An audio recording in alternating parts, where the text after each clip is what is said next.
તરફ રાજ્યભરમાં હોલિકા દહનની તૈયારીઓ પૂર્ણ થઈ ગઈ છે।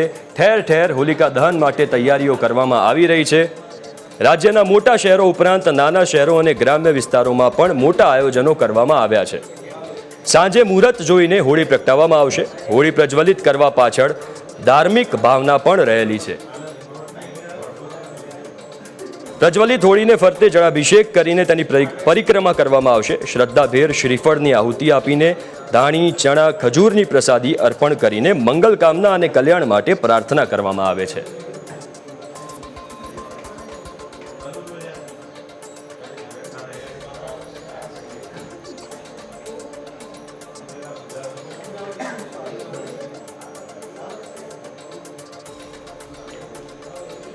તો આ સાથે જ આપણી જોડે રાજકોટથી ઋષિ અને સુરતથી અમિત જોડાયા છે। સૌથી પહેલા ઋષિ, હું આપને પૂછવા માંગીશ, રાજકોટમાં કેવી તૈયારીઓ છે હોળીને લઈ?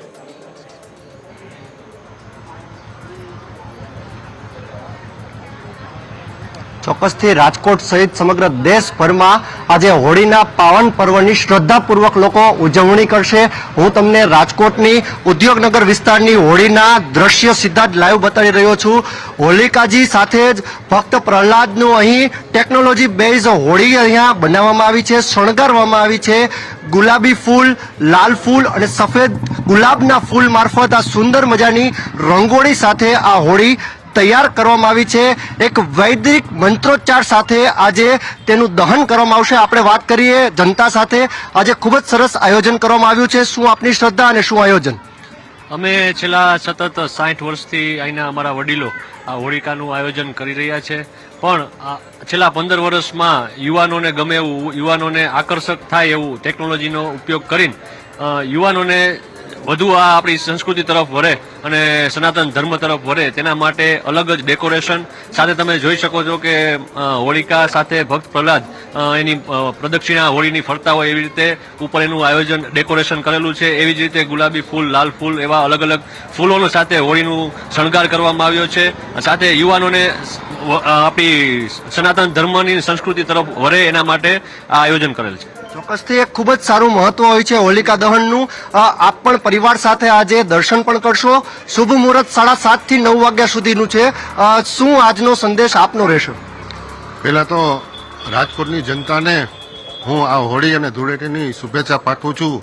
સાથે ન્યૂઝ ચેનલ કેપિટલ જે અમારા આંગણે આવ્યું છે એ પરિવારને પણ હોળીની અને શુભકામના પાઠવું છું। આજની જે હોળીનું જે આયોજન કર્યું છે એ નાના બાળકોથી માંડી અને મોટા લોકોનું એક સુંદર આયોજન આપ જોઈ શકો છો।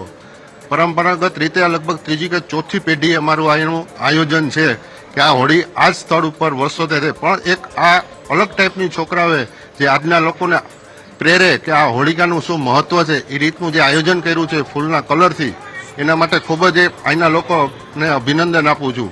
રાજકોટની જનતાને એક પણ અપીલ કરું છું કે પાણીનો ઓછો બગાડ કરી અને ઓર્ગેનિક કલરથી રમે એવી શુભકામના આપું છું અને એક સારો માહોલ, એક સારું એક વાતાવરણ બને ને હોળી આખા રાજકોટનો પરિવાર અને સમસ્ત લોકો ઉજવે એવી અરજ કરું છું, વિનંતી કરું છું। 9 વરઘોડિયા જેના લગ્ન થયા એ પણ આજે ફેરા ફરશે અને મામા પોતાના ભાણાને પહેલી હોળી આજે ફેરા ફરીને એક ઉજવણી કરશે। શું મહત્વ છે એમાં? એવું છે ને, જે બાળકનું પ્રથમ વર્ષ આવે ને તેની મામા એને પ્રદક્ષિણા કરાવે બાળકને, જે વર્ષ દિવસનું ન થયું હોય એને ગીમ કહે।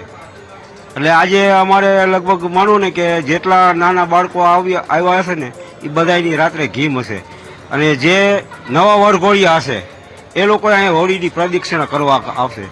ચોક્કસથી હોલિકા દહનમાં લોકો અહીં શ્રદ્ધાપૂર્વક જે શ્રીફળ વધેરશે, સાથે ધાણીની પણ તેઓ પ્રસાદી ધરશે। ત્યારે એક હોલિકા દહનનું ખૂબ જ અનેરું મહત્વ હોય છે।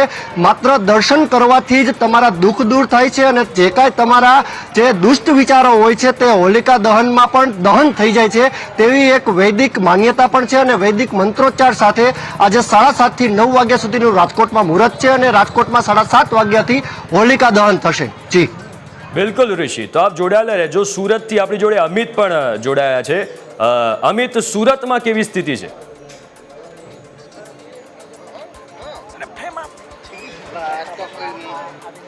હજી ચોક્કસથી વાત કરવામાં આવે છે હોળીના પર્વની ઠેર ઠેર જગ્યા પર ઉજવણી થઈ રહી છે ત્યારે સુરત પાંજરાપોળના આજે દ્રશ્યો છે ભાજપ પ્રદેશ અધ્યક્ષ CR પાટીલ સુરત પાંજરાપોળ ખાતે પહોંચ્યા છે અહીંયા જે છે તે ગોબર સ્ટીકમાંથી એટલે કે ગાયના છાણમાંથી તૈયાર થતી સ્ટીકમાંથી હોળી તૈયાર કરવામાં આવી છે અને શાસ્ત્રોક્ત વિધિ અનુસાર હવે થોડીક ક્ષણોમાં આજે હોળી છે તે પ્રગટાવવામાં આવશે અહીં પૂજનની કામગીરી પણ અહીં ચાલી રહી છે જે ધાર્મિક વિધિ અનુસાર અહીંયા જે પૂજન કરવામાં આવી રહ્યું છે શાસ્ત્રોક્ત વિધિ અનુસાર જે હોળીની પૂજા કરવામાં આવશે અને ત્યારબાદ હોળી પ્રજ્વલિત કરવામાં આવશે મહત્વની વાત કહી શકાય કે આજે સુરતની પાંજરાપોળમાં આજે 1300 કિલો કરતાં વધારે જે ગોબર સ્ટીકનો ઉપયોગ કરીને આજે હોળી છે તે તૈયાર કરવામાં આવી છે ભાજપ પ્રદેશ અધ્યક્ષ હાલ અહીંયા પહોંચ્યા છે અને થોડી જ વારમાં આજે છે તે હોળીને પ્રજ્વલિત કરશે અહીંયા જે ઘણા મહિનાઓથી ગોબર સ્ટીકો તૈયાર કરવામાં આવતી હતી અને શહેરની અલગ અલગ સોસાયટીઓમાં આ ગોબર સ્ટીકની હોળી પ્રગટાવવામાં આવશે મહત્વની વાત કહી શકાય કે જે ગોબર સ્ટીક ઉપયોગ કરવામાં આવી છે